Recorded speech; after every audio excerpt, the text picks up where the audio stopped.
Good morning, good afternoon, and good evening, class. This is Professor Coyote. Welcome you to our new series in what we call the mythology track here at Professor Coyote University. For those of you who might know this game, I already can get a hint of what we're probably going to be doing, although obviously the title probably just told you. But we're going to go through things here a little bit on the opening, and then we're just going to cut straight to probably the menu. As you can tell here a little bit more, this definitely gives you a hint. Yes! We are going to be doing Okami! Okami HD specifically, the released for the PC Steam version that just came out in December of 2017.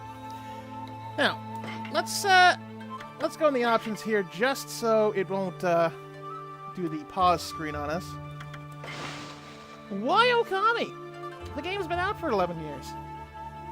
And it's probably been put out for more systems than almost Skyrim at this point.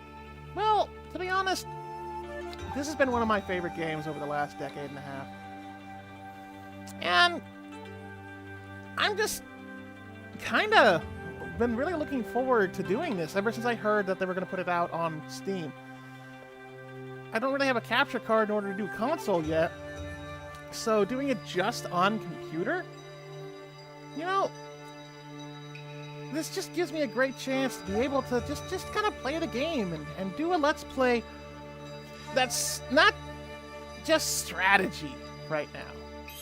Oh, I've had a few other games, but I think getting to go into here on Okami so I can talk a little bit about some of the Japanese mythology, you know, and a lot of the other things, I think it's just gonna, I'm really looking forward to this. And I hope you are too. Please let me know if you're enjoying this, or if you think that, you know, maybe I shouldn't be. Well, we'll see. I know that I've tried a few series aside from EU4, you know, that didn't quite peter out. One day I am going to go back to the Civ 6. Like I said, I'm probably going to wait until that's in its first expansion to go on that. You know, I had Starflight, and you know what? I'll probably come back to that eventually. But right now, let's at least have some fun with Okami, shall we? Now, I am going to be using the default settings here. So we're going to show you the controller setting. Controller settings.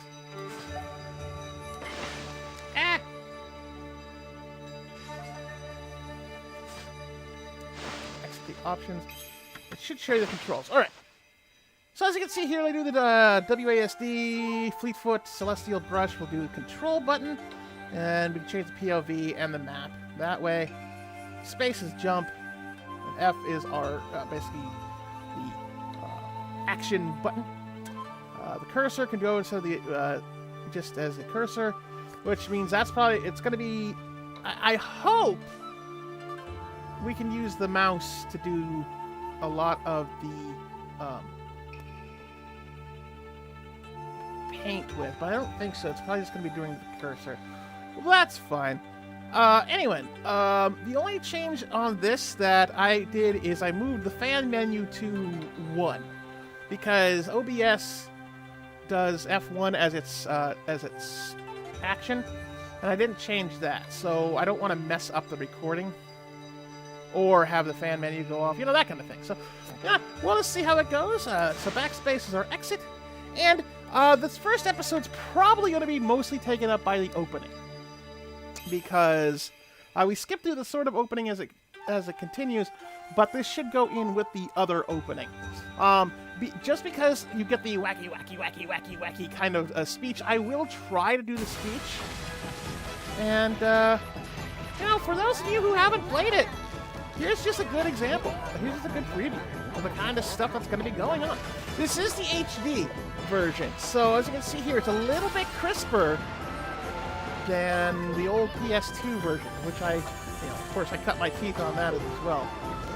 It's just gorgeous, and it holds up so well for being a 10-year-old game. You know, I mean, this and Beautiful Joe are like the two games that really did the cell graphics, you know, the cell shading as like to an art form. And let's just get right into it. So a new game. Okami! Now, I don't know if we're going to be able to uncover the demon fangs as if we were on a PlayStation. It's going to take a little bit to get used to, but... Here's the Celestial Brush. This is just a gorgeous, gorgeous game. And I'm really looking forward to playing with you guys.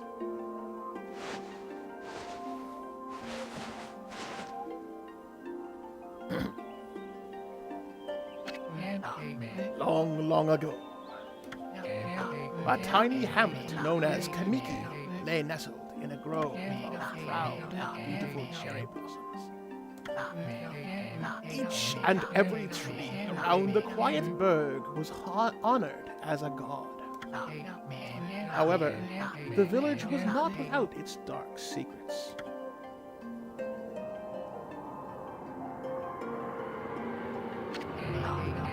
To satiate the appetite of Orochi, a fearsome cave-dwelling beast, a young maiden was offered as a sacrifice at the annual festival. Now, okay, you know, I'll give my thoughts, my snarky thoughts on this after the opening. With a body like a mountain and 8 heads mounted on necks, the size of tree trunks, its blood-red eyes alone were said to curse anyone who gazed into them. No one dared disobey the horrific beast.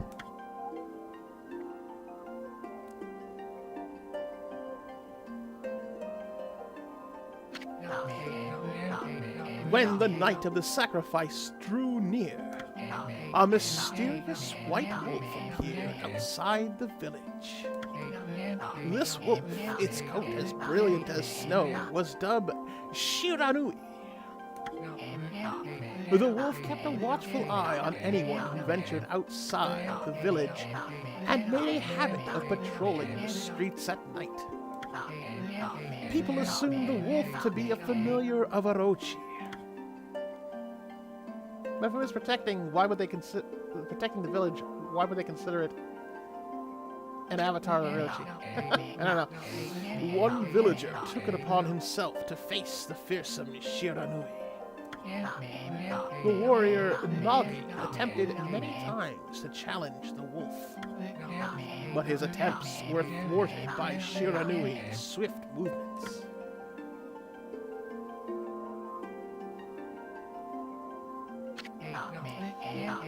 Before long, the night of the accursed festival had arrived.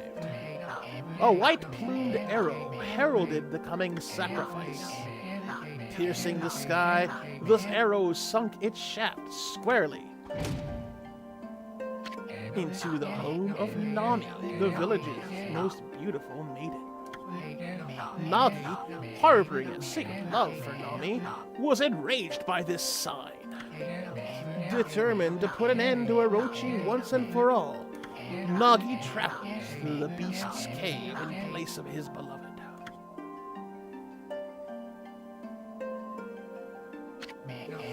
The Moon Cave, a place as dark as evil itself, served as Orochi's home. As Nagi stood bravely before the entrance, a beast appeared, eyes glowing crimson upon 8 thrashing necks. Orochi stood tall before him, anxious for another sacrifice. Nagi leapt with incredible grace, swinging his blade valiantly. On and on he sliced, well into the moonless night. But Orochi's hide was like skin. The blade left nary a scratch.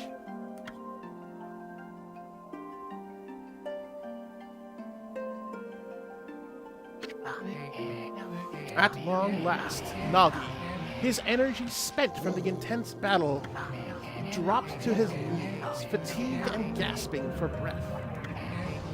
He knew he was staring death in the face. It was then that the wolf appeared. As if to protect Nagi, it stood its ground before Orochi. In the darkness of the cave, the wolf's coat shone brilliantly. Alas, it was Shiranui, the wolf that dwelled outside the village. Baring its fearsome claws, Shiranui leapt towards Orochi. Orochi reared its terrifying heads, readying its fangs for battle. The two beasts struggled wildly, thrashing in the darkness.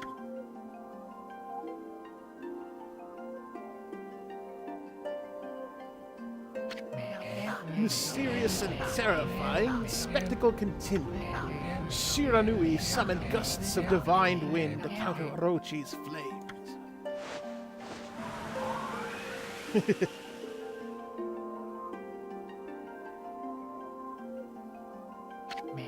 As Orochi closed in on Shiranui, sharpened claws glistening, a gigantic tree suddenly sprouted forth, shielding the wolf. Shiranui fought gallantly to gain the upper hand. However, Orochi, protected by a mystical power, was not easily bested. Shiranui, covered in gashes, majestic coat dyed crimson, sorry about that, stood exhausted before the mighty Orochi.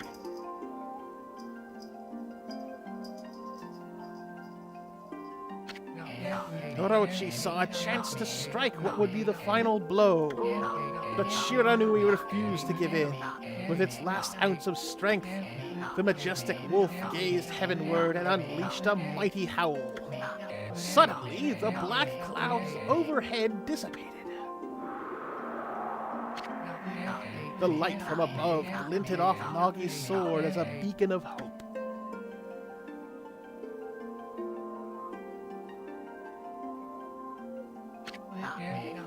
Guided by his sword, Nagi, who had been taking shelter in the shadows, stood proudly to face his adversary. Channeling all his strength in his scarred and battered arms, he leapt ferociously towards Orochi, his sword poised high. The golden sword danced in his hands like a puppet on a string. One by one, Orochi's fearsome heads separated from their owner. Snicker snack! And with his heads, he went galloping back. Orochi's broken body collapsed in a lake of its own blood because it wasn't a Hydra, so it couldn't just regrow its heads. In that instant, the curse that plagued the villagers was lifted. As the battle subsided, the sun shone once again in the sky. Shiranui had succumbed to Orochi's poison and struggled to breathe. Nagi scooped the beast into his arms and returned to Kamiki. When they reached the village, Shiranui was no longer moving. The village elder gently stroked the wolf's head. In response, Shiranui let out a hoarse and pitiful bark. Then he closed his eyes and drifted off as if into slumber. Oh, they killed the puppy. Peace had at last returned to Kamiki village. In honor of Shiranui's heroic exploits, the villagers erected a shrine and placed a statue of the wolf within it.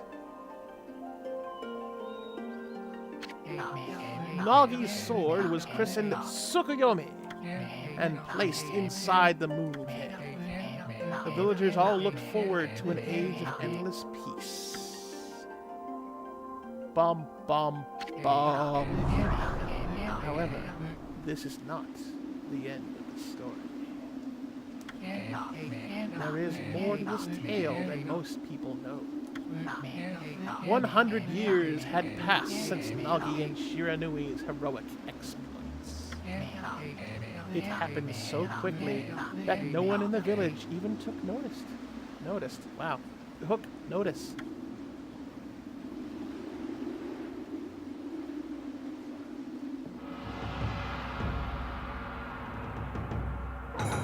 Ba-bum!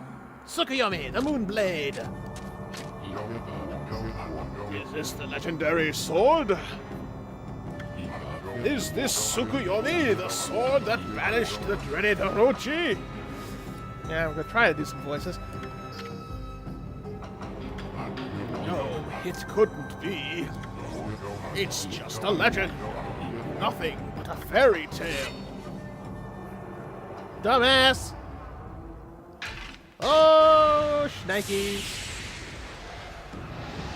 Way to go. Way to go. You caused the end of the universe.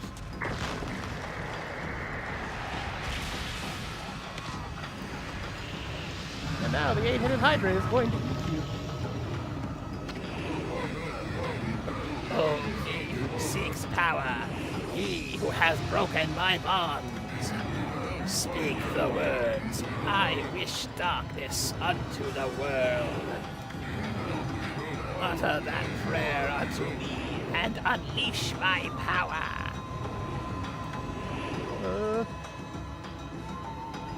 Don't do it. Don't do it. You know you shouldn't do it.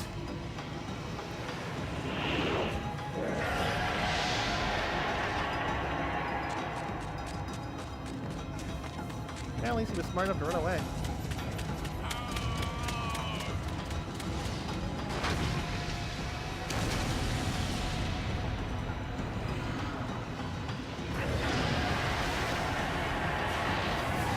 And evil return to the world. Oh, not the trees. Return to ink.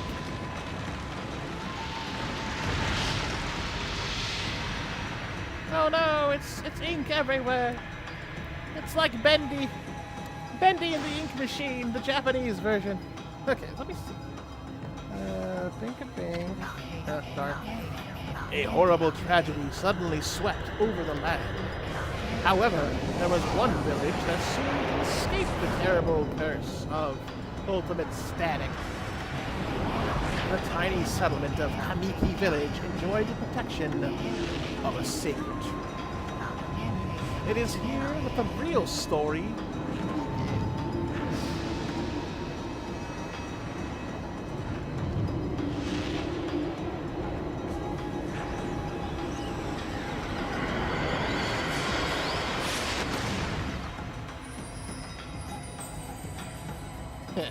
yeah.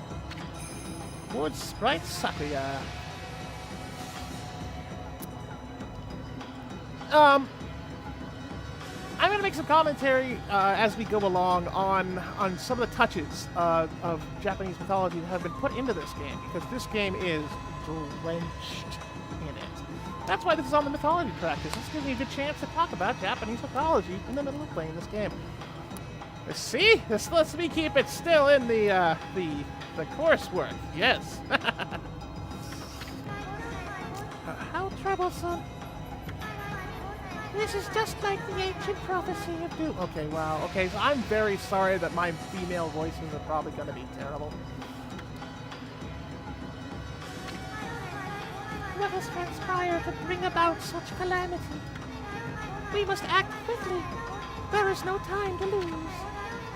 My power has diminished over the years I've spent protecting this area. And I don't have much time left in this world. Amaterasu, now is the time. Boing. We have never needed your power more. Shine your divine light upon this broken and polluted world. Let your heavenly rays become our hope as you guide us all. And with that, the Mirror of Amaterasu is granted. Okami Amaterasu. Oh, such divine white light, such beauty and grace.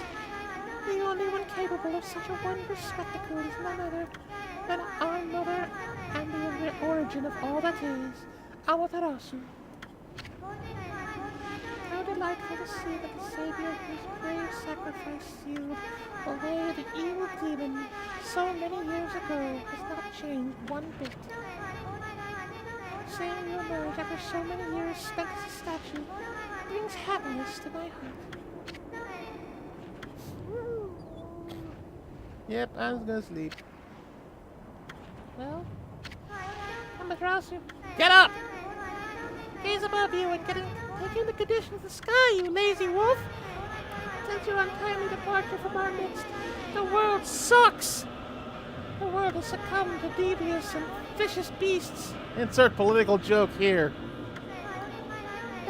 ravaged our fine and bountiful country of Nippon. Never have the circumstances been worse than they are at this very moment. Please use your powers to banish the darkness and punish those who would do us harm. Insert political joke here. Boing. What is this? Is something stolen its way into my robe? Yes, just a little bit of innuendo. As you can tell, Sakuya's motif is peaches, because of course in Japanese culture, peaches do have a big, strong, a strong, what's the word am I thinking of? Allegory, I guess you could say, or a strong correlation. There we are, with youth and purity. So, of course, being a nature goddess of Sakuya here, has peach motif on her, the opening of her chest, and if you saw a little bit on her behind, because that, of course, is the other connotation that peaches have in Japanese culture, is because they look like a butt. Yeah. So, I mean, yes, you know, this is made in 2006, and although it was from a heavily Japanese studio, so, you know, they did do a couple of things, and this is not the end of the innuendo.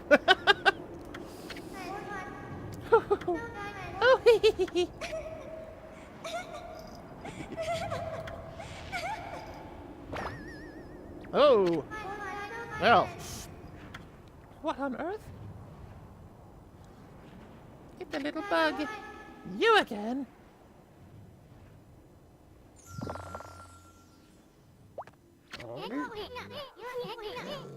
Oh, I gotta go. Good noise. Ow, ow, ow! Are you? Oh no, that that is not gonna be something I want to do. Oh. Gotta come up with a good voice, because unfortunately this is gonna be our kind of main guy talking. So, ow, ow, ow! Are you nuts? Boy, for a little thing, you sure make a big fuss. I was just trying to make the conversation a bit more interesting. That's all. Yeah, it's kind of like my Sans voice. Are you napping in my clothes again, Bug? Bug? I told you 1,000 times not to call me that. But you are a bug.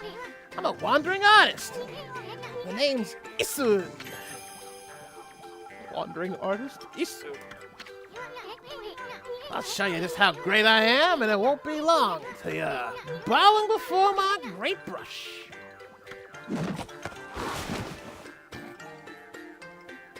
He's not too bad of an artist. So of course he focuses on all the good centerfolds there. Now, what do you think? Even cuter than real thing, no? Eat him! Eat him, Annie! What's with you, furball? You look kind of down in the dumps. Actually, you look kind of familiar. I got it. You look just like that statue of Shiranui. Yeah, that's the ticket. Yeah, eat him! The end. Oh, what you think you're doing? Crazy? Handsome guy like me should never be covered in wolf slaughter. You'll regret messing with the great Isun.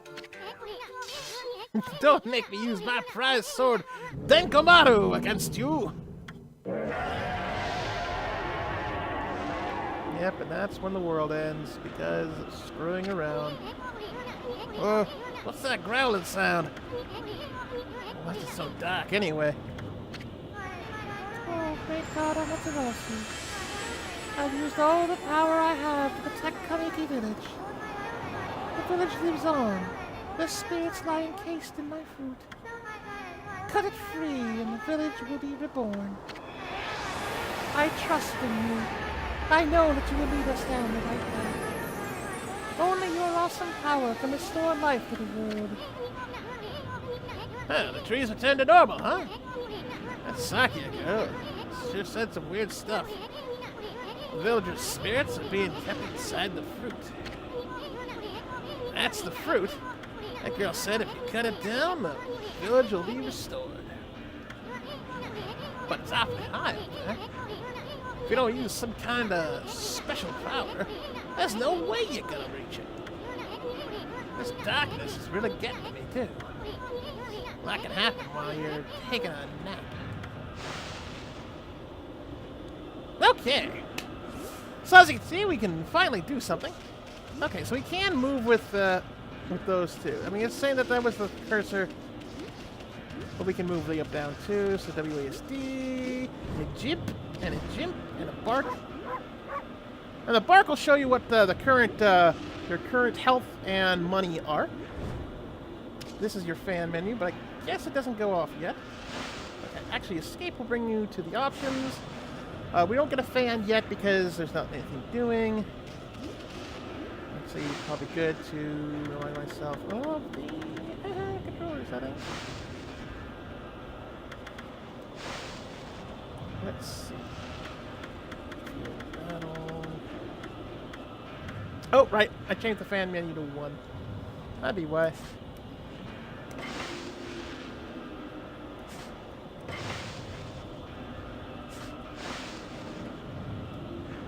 Okay, our fan menu doesn't do anything right now. But it'll be where we have the equipment and tools. We have no tools right now. We just have the Divine Retribution, which is the Mirror of Amaterasu. We can do her Divine Attributes, which is the RPG element here. We take praise and put it into certain things. This is where we have our brush techniques and our logbook and travel guide. That'll help us remind our goals for the area we're in. And also some travel tips, just things to do. Just some dashes and tackle. Okay, so actually this is probably really good. The tips on keyboard and mouse. Destroy breakable objects with tackle with a left click. And then you can do a dash with the movement keys. You can jump with space. You can use space firmly, so it looks like it's a pressure sensitive kind of thing. Wall jumps by doing space on the wall. And mouse to adjust the camera angle and the relative distance and the map. Okay, the U back space to go back. This will show you the map. And also where the current goal is, and now we exit. Okay, so there's your big jump, there's your tiny jump. There's your tackle. Tackle dash. Tackle dash, I think. Okay.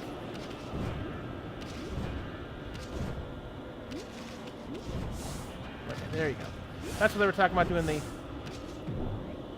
Man, this is going to take a little bit of use to. But, you know.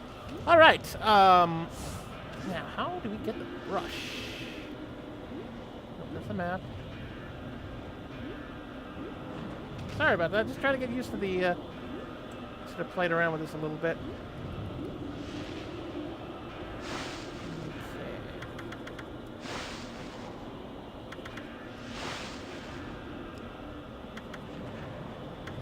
Okay. Select the brush.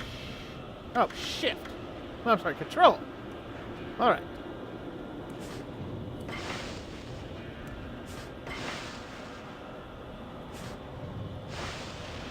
Okay, then we also use this to dig, which that'll come in handy for the future. There we go. So, control. Control. Really? Oh, I got you. We got to go through here. Okay. Well, what I'm trying to do is, in the PlayStation version, at least, if you do those pop pads right, then you can earn demon teeth. So, gonna have to try and see if that's gonna be a change. Actually, what we're gonna do here is we're gonna leave it here. I know. Didn't do much. We just kind of farted around. But largely, it was to try and make sure we get things going and to do an introduction. So this is actually kind of be like episode 0. But I hope you have a very excellent rest of your day. And with that, class dismissed.